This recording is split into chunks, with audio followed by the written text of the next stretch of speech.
Hello again. Welcome to Diecast Calls.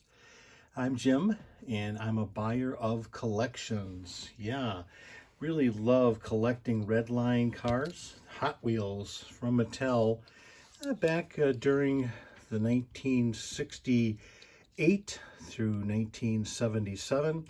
Actually, when you look at the cars, it'll be stamped on some of them, some of the early Mattel products, that it's actually stamped 1967. This is a gun bucket, and it's a little bit later on in life, but it's a nice military red line. See the red wheel there? Red line on the wheel. That's a red line. That's a nice car. So this is a mail call that I got in, oh gosh, a couple weeks ago, and I unpacked it, looked at it over, making sure that I'm giving you a really good idea of what shows up in the mail, a mail call, right? Or someone will call me, I'll get a text, any type of call will do. I'm always interested in looking at your collection, always interested in collecting red lines and enjoying the beauty of that era, the Spectraflame era. It's a good example of a nice little Vicky. That one is in Spectraflame Orange. Spectraflame Orange. Vicky. It's a nice car. All right, what else is in here? Oh, you know what? This came with a button. This one is it's a bifocal button. Plastic, 1970. This went with the bifocal car that was in the blister pack. I'll show you a couple blister packs when we're... Oh, speaking of blister packs, this one came in the collection. This is actually what we consider a blister pull. That means that recently the car was pulled from the original cardboard container, and it is looking really spanking nice. Especially you can tell by two things. The number 9, we call that a roundel sticker, is very clean on both sides, and the base is super shiny. Usually indicative of a car that recently was released from the blister pack. Look at the taillights on there. Never been scuffed or tampered with. You know, maybe a little bit of scuff on the top could have been because of the blister, you know, rubbing against the top plastic of the plastic container. So I'll put that sugar caddy in the back. Another nice little open wheel here. It's a Lotus Turbine, made in Hong Kong. Nice clean front on that one. It's a deep dark red, toned red. You can see the tone in the metal. The finish that Mattel had on these cars is Zymac. It stands for zinc and aluminum and copper, magnesium. And what they did is the paint was applied, a translucent paint was applied to the Zymac treated surface, metal surface, and then the translucent paint is which makes the Spectraflame so beautiful in its appearance, even 50 some years later. It's a crinkle top Woody, 31 classic Woody. Nice. I love it when the grill is nice and clean like that. I looked at this car closely, and it's an E2 body, E2. Really common. You see a lot of D castings out there. You'll see some B as in boy castings, but not for some reason you don't see a lot of E, a lot of E2s. This happens to be in beautiful olive with white interior. It's a nice little car. We'll put that right on the side there. That's a beaut. Oh yeah. And then along with that, this one came in the collection. This was a beach bomb in purple, white interior. Looks like original boards. You can tell because the ski on the board is very thin, and the board itself is very flexible. For example, what I mean by that. So the board, it's these are Hong Kong, which don't have any numbers on them. There's nothing indelled into the plastic, but they're very flexible, very flexy. And like I said, it's got a very thin. Some people call them fins, but they're actually the proper term is ski. And that fits nicely, and both of them, those are very nice boards. It's got a little peppering on the front there. I was talking to somebody today about that very subject, and that was, why do a lot of the Hong Kong cars have peppering? See that spotting on the front? And the way it was explained to me is that during the manufacturing of these cars, the especially in the factories overseas, the car may have sat overnight before it was finally painted, and it was sitting and collecting dust.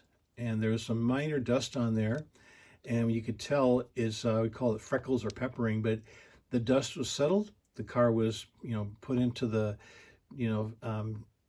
method of painting, whatever painting method that was, and it was painted with the dust on the surface. So then over time, over a very short period of time, the dust would be released by touching, by jingling, jangling around with the car, etc. So that, it seemed reasonable to me, because I've seen that before with actual painted cars, your actual, cars you drive on the road, and those have similar type of occurrences. That's why it's so very important to make sure that your surface is very clean before you paint. It's just logical sense, right? But back in the day, back when the cars were manufactured, a lot of quality control going on there.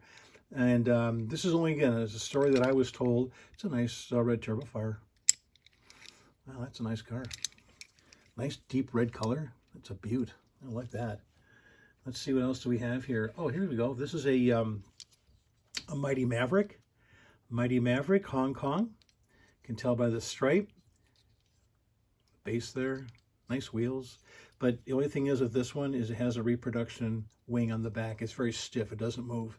So somebody put a reproduction fin, if you will, the wing on the back.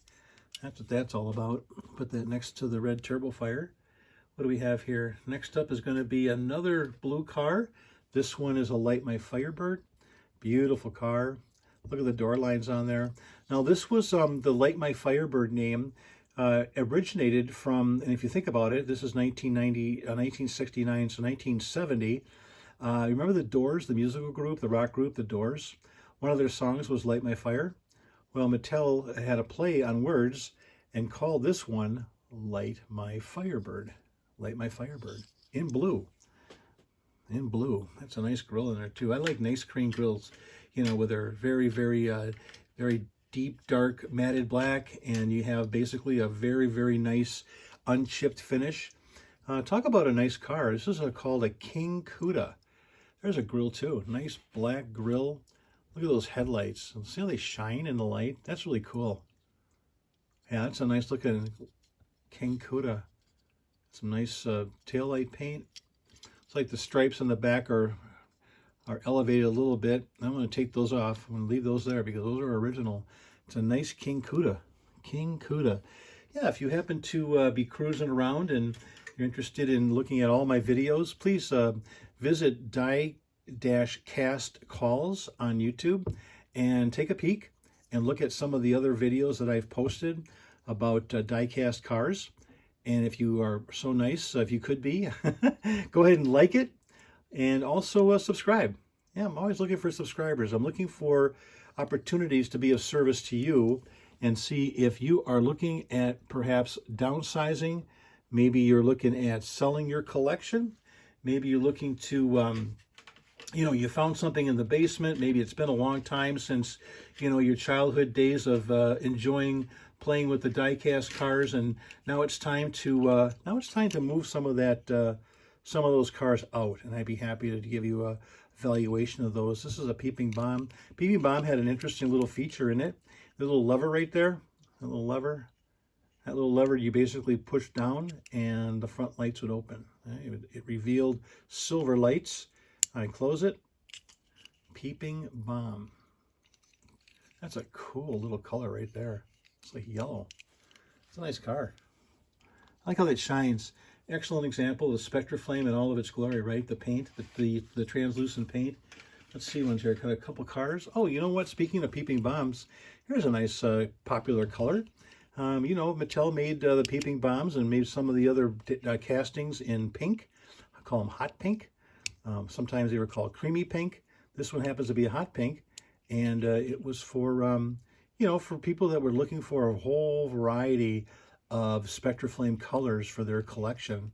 It's kind of fun when you have a couple of Peeping Bombs together and you collect all different colors: aqua, blue, lime, You know, just so many beautiful colors in the Spectraflame rainbow, if you will. Isn't that nice?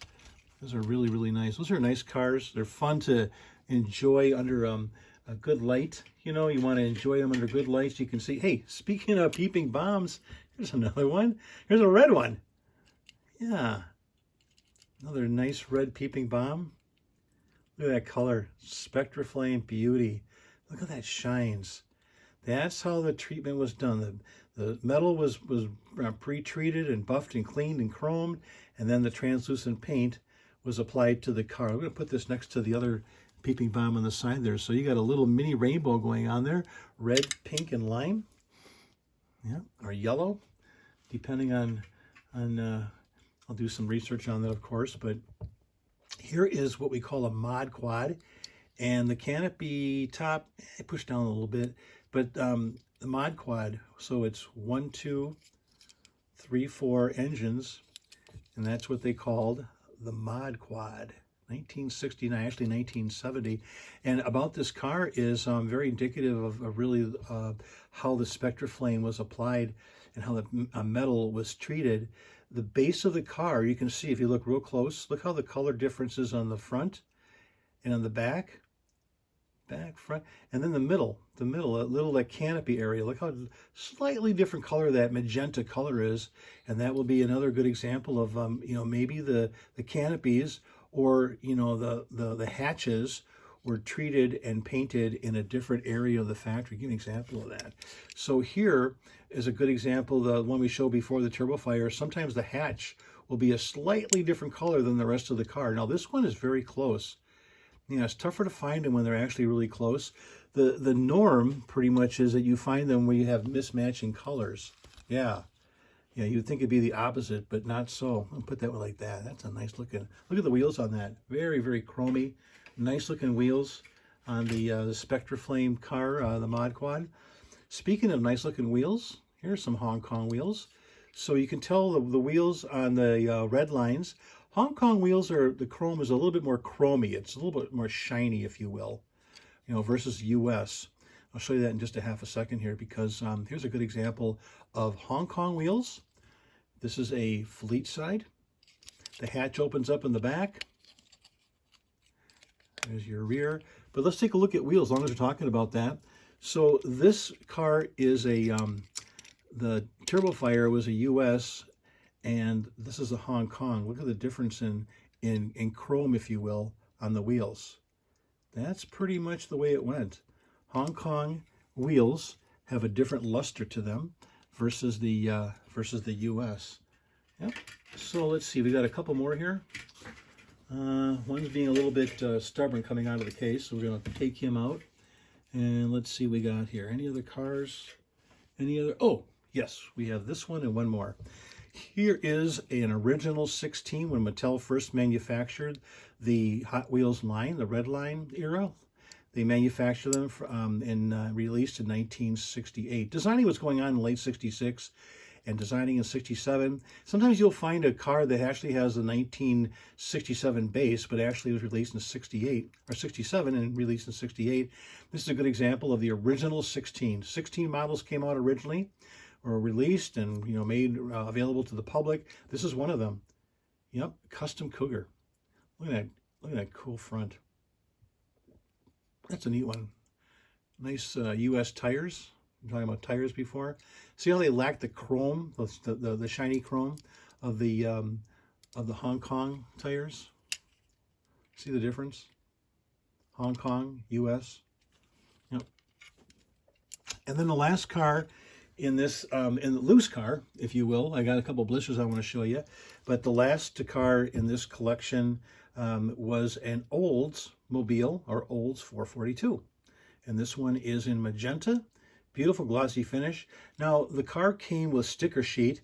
Mattel included stickers where the owner could put stickers on the front. Those two scoops there, the two air scoops, would be a stars, and then the stripe of stars on the top and the back.